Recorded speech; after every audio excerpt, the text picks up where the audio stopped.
నిన్నటి వరకు భారత్ పాక్ గొడవతో తమకేమీ సంబంధం లేదన్న అమెరికా అధ్యక్షులు డొనాల్డ్ ట్రంప్ కాల్పుల విరమణ కాగానే మాట మార్చారు. ఇదంతా తన వల్లే అంటున్నారు. ట్రంప్ వ్యాఖ్యలను భారత్ ఖండించినా ఆయన వైఖరిలో మాత్రం మార్పు రాలేదు. క్రెడిట్ కోసం తెగ ఆరాటపడిపోతున్నారు. ఇటీవల సౌదీలోని రియాద్లో జరిగిన ఇన్వెస్ట్మెంట్ ఫోరంలోనూ ట్రంప్ ఇలాగే మాట్లాడారు. భారత్ పాకిస్తాన్ మధ్య కాల్పుల విరమణ తర్వాత ట్రంప్ ప్రతి చోట దాని క్రెడిట్ ని తీసుకుంటున్నారు. తన సౌదీ పర్యటన సమయంలో తన ప్రసంగంలో తనని తాను ప్రశంసించుకున్నారు. భారత్ పాకిస్తాన్ శాంతికి ఘనతను తీసుకున్నాడు. అంతేకాకుండా కశ్మీర్ సమస్యను పరిష్కరిస్తారని కూడా ట్రంప్ అంటున్నారు. ఆ తర్వాత అతనికి భారత ప్రభుత్వం నుండి తగిన సమాధానం వచ్చింది. అయితే తాజాగా ట్రంప్ తీరుపై అమెరికాకు అత్యంత సన్నిహిత మిత్రుడైన ఇజ్రాయెల్ తిరస్కరిస్తోంది. ట్రంప్ శాంతికర్తగా ఉండడానికి ఆసక్తిగా ఉన్నారు. ఉక్రెయిన్ రష్యా యుద్ధం, హౌతీలు సిరియా, భారత్ పాకిస్తాన్లో శాంతి కోసం అనేక ఒప్పందాలు చర్చలు జరుగుతున్నాయి. హమాస్ ఇజ్రాయెల్ మధ్య కాల్పుల విరమణ తీసుకురావడానికి హమాస్తో ఆయన ప్రత్యక్ష చర్చలు కూడా ప్రారంభించారు.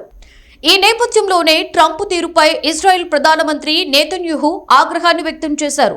అమెరికాకు స్పష్టమైన సందేశం కూడా ఇచ్చారు. కాల్పుల విరమణకు మధ్యవర్తిత్వం వహించడానికి అమెరికా నిరంతర ప్రయత్నాల తర్వాత ఇజ్రాయెల్ ప్రధానమంత్రి బెంజమిన్ నెతన్యాహు గాజాలో ఇజ్రాయెల్ తన యుద్ధాన్ని ఆపడానికి ఎటువంటి మార్గం లేదని అన్నారు.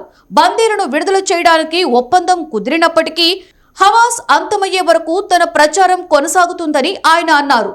ట్రంప్ మధ్య ప్రాచ్యానికి వచ్చిన రోజున గాజాలోని 2 ఆసుపత్రులపై ఇజ్రాయెల్ వైమానిక దాడులు చేసింది. ఇందులో కనీసం 8 మంది వరకు మరణించారు. డజన్ల కొద్దీ గాయపడ్డారు. నెతన్యాహు వ్యాఖ్యలు కాల్పుల విరమణ చర్చలను క్లిష్టతరం చేసే అవకాశం ఉంది. సోమవారం అమెరికా అధ్యక్షుడు డొనాల్డ్ ట్రంప్ కి హమాస్ చేసిన సంజ్ఞ ద్వారా ఈ చర్చలు పునరుద్ధరించారు. హమాస్ అమెరికన్ బందీలను విడుదల చేసినప్పుడు మాత్రమే ముందడుగు పడనుంది. ట్రంప్ ప్రస్తుతం మధ్యప్రాచ్య పర్యటనలో ఉన్నారు.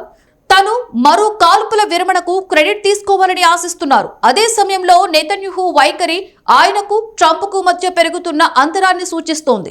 ఈ పరిణామాలను చూస్తుంటే అమెరికా ఇజ్రాయెల్కు ఈ విధంగా సహాయం చేస్తుందా లేదా దానిలో ఏమైనా కోత విధిస్తుందా అనేది ఆసక్తికరంగా మారింది.